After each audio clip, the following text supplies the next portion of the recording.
Bu gece sevgi dolu bir nağıl yazılır. Her ürək bu məkanda bir-birinə qarışır.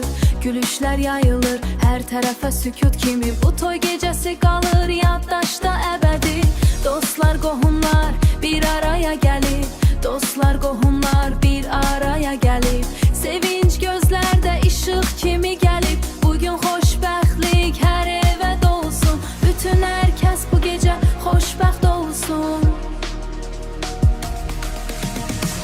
Bütün herkes xoşbəxtsun bu gece.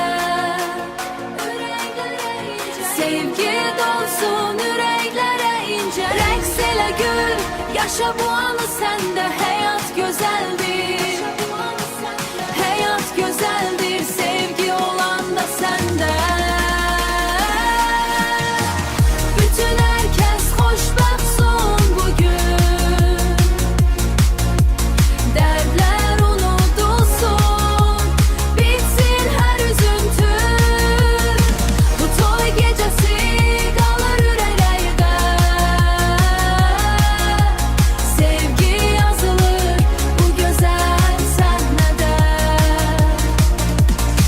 Ana gülür, ata qürurla baxır. Bu xoşbəxtlik hər ürəyə axır. Gəlin sevinir, bəy də xoşbəxt. Bu anlar olur bir ömürlük hekayət. Musiqi qalxır, ritim dəyişir. Hər kəs bu gecə sanki uçur yaşayır. Sevgi birləşdirir bütün insanları. Sevgi birləşdir bütün insanları.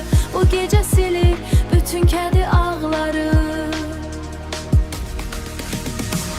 Bütün herkes xoşbəxtsun bu gece. Sevgi dolsun ürəklere ince ince. Rəqs elə gül, yaşa bu anı səndə. Həyat gözəldir, sevgi olanda səndə. Bütün herkes xoşbəxtsun bugün. Dərdlər unudulsun, bitsin hər üzüntü. Bu toy gecəsi qalır ürəklərdə. Sevgi yazılır bu gözəl səhnədə.